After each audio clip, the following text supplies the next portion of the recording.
So there you have it. All of this, of course, will culminate in the assessment of President Bola Tinubu's led administration 1 year after they began work. So we'll talk a little bit about that. One very big factor with this administration is, of course, that pronouncement that President Tinubu made on the day he was inaugurated: subsidy is gone. And people have said that a lot of the things going on in the country is because of that statement. What if subsidy was not gone from May 29, 2023? How would it have looked like? We have joining us now to help us paint that picture and some others, Mr. Johnson Chukwu. He's the Chief Executive Officer and the founder of Cowrie Asset Management Limited, joins us virtually from Lagos. Mr. Chukwu, thank you so much for your time. So what if the president did not make that statement, subsidy is gone? What do you think would have happened in the country with the economy at this time? Well, Indeed, thank you for having me. It would be at the realm of conjecture what could happen in the economy, but I will try to hazard a guess on what we would have been dealing with. At the macro level, in terms of inflation rates, we may have had an inflation rate that is below the current 3.69%. Remember that as at April last year, inflation rate was 22.22%. That's one factor.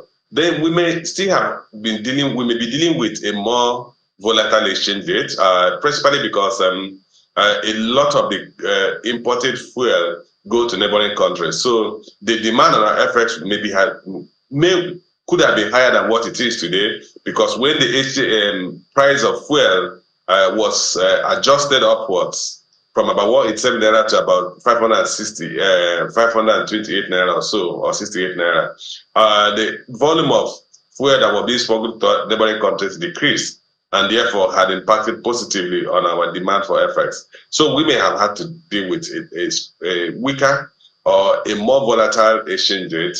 But for most average Nigerians, what is impacting them most is the inflation rate. Food inflation came at a print of 40.53% in the month of April. So if you look at that, probably we would have been dealing with a larger depletion in our foreign reserve. Let's put it that way. Because if the government had maintained fixed exchange rates, or what they called managed exchange rates, they would have been trying to support the FX exchange rate, the foreign exchange rate, with the reserve. Another thing that would have happened is that the amount of money that is going to the three tiers of government wouldn't be what it is today. So the three tiers of government would have been struggling to meet their obligations, particularly salary payment. As you may know, that not many state civil servants are now crying of arrears of salary payment because the states are getting enhanced allocation. In the first 4 months of this year, total allocation to the three tiers of government about 4.6 trillion naira. That's the highest in the history of this country. So we may have been dealing with public sector financial difficulties that is impacting on meeting the obligations to particularly the public servants. So on the balance, I think we would have seen, which I said you have to hazard a guess on what we will be. We would have seen more stable price levels. We would have seen a weaker reserve, and then we would have seen a more constrained fiscal space for the federal and state levels, at the federal and state levels. Well, even as we speak, there are conversations that subsidy has been reinstated. I mean, even the IMF has said that subsidy will cost Nigeria about 8.4 trillion naira this year. So, I mean, at this point, there's a lot of uncertainty as to, at least subsidy on petrol in this case, it's still existent or is not.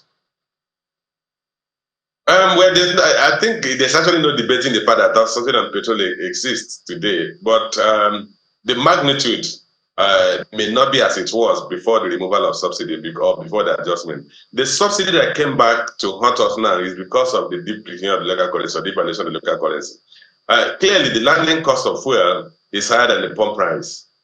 If you adjust for government intervention, then you could be talking of a pump price that mirrors the price of diesel. You know that diesel ranges between 1,200 and 1,400 today.